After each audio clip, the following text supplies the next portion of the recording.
दोस्तों, मुझे पता है आप सब लॉकडाउन में बोर हो रहे हैं, तो मैं आपकी बोरियत दूर करने के लिए लाया हूँ hello app, India's leading social media platform. Hello app पे आपको मिलेंगे trending news, funny, educational, cooking, dance और भी बहुत सारे वीडियोस। इसके अलावा latest updates of your favourite celebrities. तो देर किस बात की है, अभी डाउनलोड करो हेलो ऐप और करें अपनी बोरियत का खात्मा।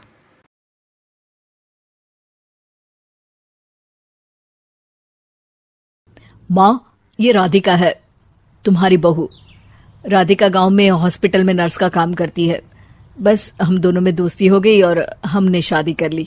राधिका, माँ के पैर छू। अरे चल हट, नालायक। अरे मैंने क्या क्या सपने देखे थे कि तेरी शादी किसी अमीर घर में करूंगी और दहेज में लाखों रुपए लूंगी, और तू गांव की इस मामूली लड़की को मेरी बहू बनाकर ले आया। लेकिन बेटे की जिद के आगे सुनीता देवी मजबूर हो जाती है। राधिका सुनीता देवी को फूटी आंख भी नहीं भाती थी। तुम चिंता मत करो भाग्यवान, हम दोनों मिलकर अपनी बहू को इतना सताएंगे कि वो हमसे तंग आकर ये घर छोड़कर चली जाएगी। फिर हम अपने बेटे की शादी किसी बड़े सेठ की बेटी से कर देंगे, ठीक है?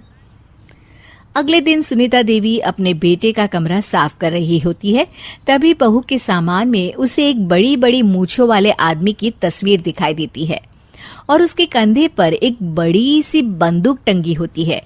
तस्वीर के नीचे लिखा होता है डाकू मंगल सिंह। ये किसकी तस्वीर है बहू? ये मेरे पिताजी की तस्वीर है। बस फिर क्या था, ये सुनते ही सुनीता देवी के हाथ पैर कांपने लगते हैं। वो भागती हुई सीधा अपने पति के कमरे में जाती है। अरे गजब हो गया जी, गजब। अरे क्या हो गया भाग्यवान? हमारी बहू एक मशहूर डाकू मंगल सिंह की बेटी है। हे भगवान, अब क्या होगा? क्या कहा? डाकू मंगल सिंह? अरे मर गए रे। सुना है वो तो बड़ा ही खतरनाक डाकू है, मारता ज्यादा है गिनता कम है। लोग तो लोग, पुलिस वाले भी उसके नाम से कांपते हैं। अरे सुना है वो तो हर हफ्ते 2-4 लोगों का ऊपर का टिकट कटवा ही देता है। हे भगवान, अब हम क्या करेंगे? ये हमारे नालायक बेटे ने कैसी मुसीबत हमारे गले बांध दी। हाँ वो तो है, अगर हमने बहू को जरा भी तकलीफ दी तो उसका बाप मंगल सिंह हमें गोली से उड़ा देगा। अब जो मैं कहता हूँ उसे ध्यान से सुनो। तुम बहू से बिल्कुल घर के काम मत करवाना, और ध्यान रहे उसे किसी प्रकार की तकलीफ नहीं होनी चाहिए, समझ गई ना? और ऐसा ही होता है। अगले दिन सुनीता देवी रसोई में खाना बना रही होती है कि तभी, ये क्या माँ जी, मेरे रहते आप खाना बना रही हैं? चलिए हटिए, मैं खाना बना देती हूँ। अरे नहीं नहीं बहू, तू यहाँ क्यों आ गई? जा, तू अपने कमरे में जाकर आराम कर, मैं खाना बना लूंगी। सुनीता देवी जिद करके राधिका को भेज देती है। फिर एक दिन, अरे फर्श पर कितनी धूल जमी है, माँ जी देखेंगी तो नाराज हो जाएंगी, मैं अभी यहाँ पोछा लगा देती हूँ। राधिका जैसे ही पोछा लगाने लगती है कि तभी उसके ससुर की नजर उस पर पड़ती है। बंसीलाल भागता हुआ वहां आता है। अरे नहीं नहीं बहू, तुम ये क्या गजब कर रही हो? बहू तो बेटी समान होती है, और हम ना अपनी बेटियों से काम नहीं करवाते। तुम आराम से बैठकर यूट्यूब पर किड लॉजिक चैनल की सास बहू की कहानियां देखो। वो लोग ना बहुत अच्छी अच्छी कहानियां बनाते हैं। सच? आप देखते हैं? अरे मैं तो रोज देखता हूँ। शहर की बहू तो मेरी फेवरेट कहानी है। हाँ, ये कहकर बंसीलाल पोछा लगाने लगता है। इस तरह राधिका के सास ससुर सारा दिन उसकी खुशामद में लगे रहते हैं और उसे किसी महारानी की तरह रखते थे। कैसा लगा बहू? पिज्जा टेस्टी तो है ना? अच्छा, मीठे में क्या खाओगी बोलो तो? माँ जी, मुझे तो काजू कतली बहुत पसंद है, और उसके बाद एक गिलास लस्सी मिल जाए तो मजा आ जाएगा। ये सुनते ही सुनीता देवी अपने पति को कोहनी मारते हुए कहती है, अरे सुना नहीं बहू क्या मांग रही है?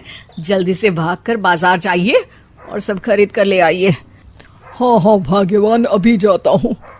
राधिका की तो 5 उंगलियां घी में थी। वो तो अपने ससुराल में मजे कर रही थी।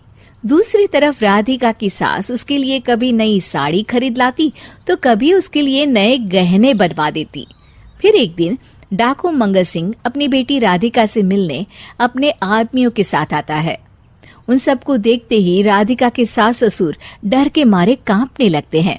मर गया रे, डाकू मंगल सिंह तो सच में कितना डरावना दिखता है, ऊपर से इतनी बड़ी बंदूक लेकर घूमता है। कैसे हैं समधी जी? क्या हुआ? आप इतना घबरा क्यों रहे हैं? और आपको इतना पसीना क्यों आ रहा है? आपकी तबीयत तो ठीक है ना? जी अभी तक तो ठीक है, पर लगता है बहुत जल्द खराब होने वाली है। क्या कहा आपने? जी कुछ नहीं, बताइए बताइए कैसे आना हुआ? दरअसल आज आपके शहर में हमारी नाटंकी मंडली का प्रोग्राम है, तो इसी बहाने सोचा बेटी का ससुराल भी देखता चलूं। ये सुनते ही राधिका के सास ससुर हैरान हो जाते हैं। क्या कहा? आप नौटंकी में काम करते हैं? हाँ माँ जी, पिताजी डाकू की एक्टिंग बहुत अच्छी करते हैं, उन्हें तो कई अवार्ड भी मिल चुके हैं। और ये बंदूक, ये तो असली लगती है। तभी राधिका के पिताजी अपनी नकली मूंछ निकालते हुए कहते हैं, इस मूंछ की तरह यह बंदूक भी नकली है। ये तो छर्रे वाली बंदूक है, इससे तो मैंने आज तक चिड़िया भी नहीं मारी। और खोदा पहाड़ और निकला चूहा, इसका बाप तो मामूली नौटंकी वाला निकला, और हम इससे डर कर बहू की नौकरों की तरह सेवा कर रहे थे। आपने सही कहा जी, इसके पीछे मेरे कितने पैसे खर्च हो गए और काम कर करके मेरी तो कमर टूट गई सो अलग। अरे बहू, तूने अपने पिताजी के बारे में हमें पहले क्यों नहीं बताया?